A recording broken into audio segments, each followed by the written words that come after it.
Et salut les moustachus, c'est Lirad et aujourd'hui on se retrouve pour une vidéo un peu différente de d'habitude. En effet, j'ai eu la chance d'être invité au salon Vivatech 2025.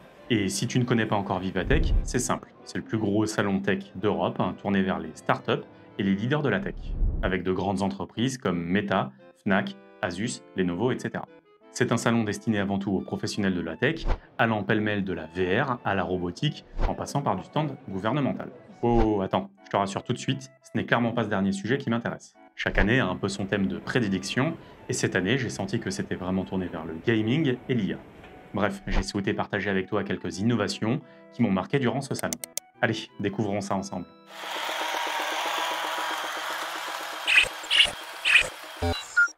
Bien, le premier stand sur lequel je me suis arrêté, c'est le stand FDJ United qui proposait le concept de My Scratch Card en association avec la startup Leonardo.ai.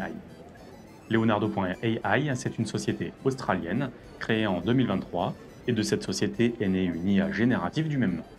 Cette IA génère des images artistiques sur la base de prompts textuels. La force de cette IA par rapport aux autres du même style, c'est la possibilité d'inclure un prompt négatif pour exclure certains éléments de l'image générée. My Scratch Card propose donc de vous prendre en photo et de générer une image basée sur votre visage, le tout avec plus de 150 styles possibles.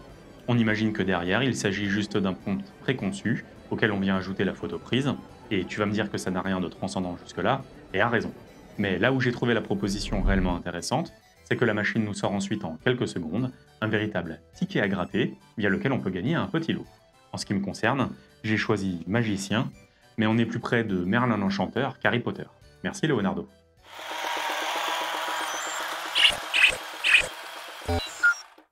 La seconde innovation que je souhaite aborder, c'est Aromadive de la société iOasis. Cette société française, fondée en 2018, est spécialisée dans la formation en réalité virtuelle et propose une ville métaverse de 640 000 m2 comprenant leurs modules de formation. Ils étaient donc présents à Vivatech pour présenter leur entreprise et notamment le produit Aromadive encore en développement. Aromadive, c'est quoi? C'est un module qui vient se clipser sous un casque de réalité virtuelle afin d'y ajouter un kit olfactif et interactif. Et sur le salon était présenté un prototype imprimé en 3D, et ça se voit très bien d'ailleurs. Ce kit propose de diffuser jusqu'à 10 senteurs en simultané. Alors je sais bien que c'est destiné pour de la formation, mais on pourrait très bien imaginer un détournement, ou plutôt une démocratisation, grand public vers du gaming. Non mais c'est vrai, imagine-toi, dans un FPS en VR, en train de sentir la poudre à canon des balles que tu as tirées, le carburant d'un véhicule accidenté à côté duquel tu viens de passer, puis la fumée après qu'il ait explosé. Pas convaincu? Ok, un autre exemple.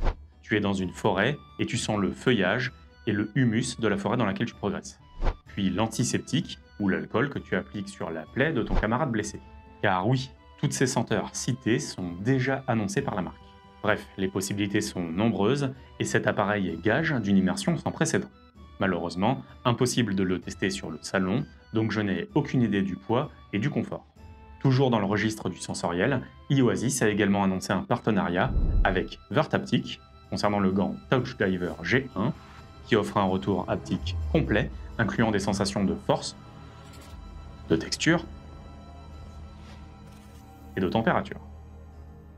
J'ai franchement grand hâte que tout cela ne soit plus cantonné au monde professionnel et débarque dans le gaming avec une pleine intégration par les développeurs.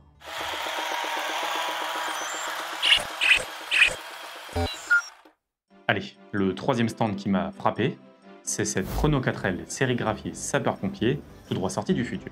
Ou plutôt du passé, pour être précis. Ce modèle est tout droit tiré de la R4 Pompier, et je dois avouer que ça a de la gueule. Ici, c'est un consortium de 7 entreprises françaises, baptisées Software République, qui nous propose cette 4L futuriste, la Renault Vision for Rescue. On est sur un concept car de 4x4, étudié en collaboration avec les pompiers, et tu vas voir qu'il est tout bonnement incroyable et propose des fonctions tout droit sorties du 22e siècle. Pour commencer, sur le toit, ce qui s'apparente à un coffre de rangement au format bouée de sauvetage type Alerta Malibu, cache en réalité un drone et son landing pad. Ouais, rien que ça. Et pour le piloter, on a carrément un poste de commandement situé dans le coffre du véhicule. Le véhicule propose également moult rangements dans l'habitacle arrière. Avec une capacité de 2 personnels, on l'imagine donc plus être utilisé par des gradés pour de l'analyse, de la surveillance ou encore du commandement opérationnel. Cette Renault Vision for Rescue est ultra connectée puisqu'elle propose par exemple une connectivité avec les feux tricolores, ceci afin d'avoir le feu vert systématiquement. Ou encore la possibilité de prendre le contrôle des panneaux d'affichage JC Deco pour afficher des messages d'alerte à la population, par exemple.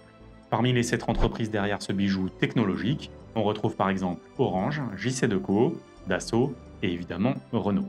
Alors, rien n'assure que cette voiture arrivera dans les casernes de pompiers un jour, mais les pourparlers sont en cours.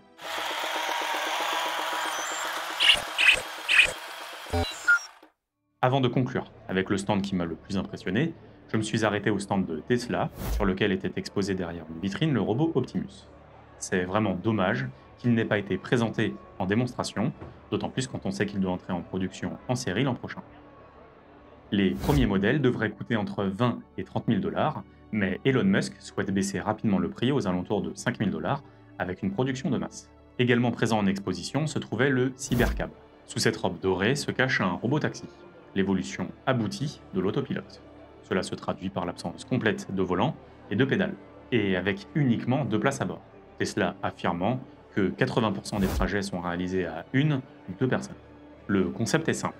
Pour environ 35 000 €, tu achètes cette voiture dans laquelle tu n'as qu'à t'installer confortablement, lui donner ton adresse de destination, puis profiter d'un bon film pendant le trajet.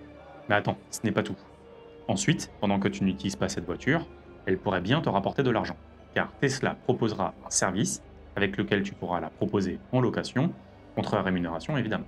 Et on imagine que Tesla prendra sa petite commission au passage.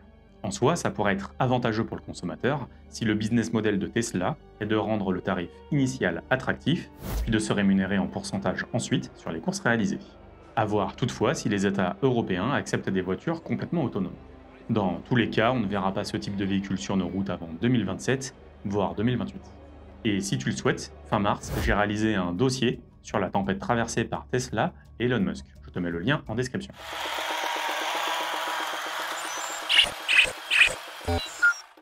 Allez, le clou du spectacle, c'est les robots de la société Unitree Robotics. Ils ont fait le show toute la journée, et pour ainsi dire au milieu des visiteurs.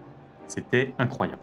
Unitree, c'est une société chinoise en partenariat avec Innovate Group, qui a la charge de la préparation logicielle et de la distribution aux professionnels français. 4 de leurs modèles étaient présentés sur le salon, l'humanoïde faisant coucou, c'est G1. Allez, soyons polis. Bonjour G1. Il pèse environ 40 kg et est doté d'un puissant lidar. Il est commercialisé aux alentours de 15 à 20 000 €. Le petit chien se faisant maltraiter, lui, c'est Go 2. Celui-ci dispose de 2 modèles disponibles à l'achat, allant de 1500 à 2500 €. Abordable, quand on sait que son grand frère, le L2, coûte 100 000 $. Franchement, vu les noms, on se croirait dans Star Wars. Bref, Go 2 possède lui aussi un lidar et environ 3 heures d'autonomie. Si jamais tu souhaites creuser un peu, ou tout simplement casser la tirelire, je te mets le lien en description.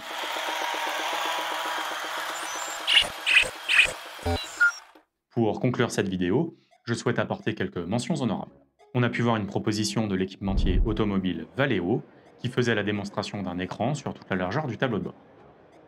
Ensuite, c'est la société Mandro qui proposait des prothèses de main, ces dernières allant de 1500 $ pour la prothèse Mark 5 à 4500 $ pour la Mark 7. Là aussi, je te mets un lien en description.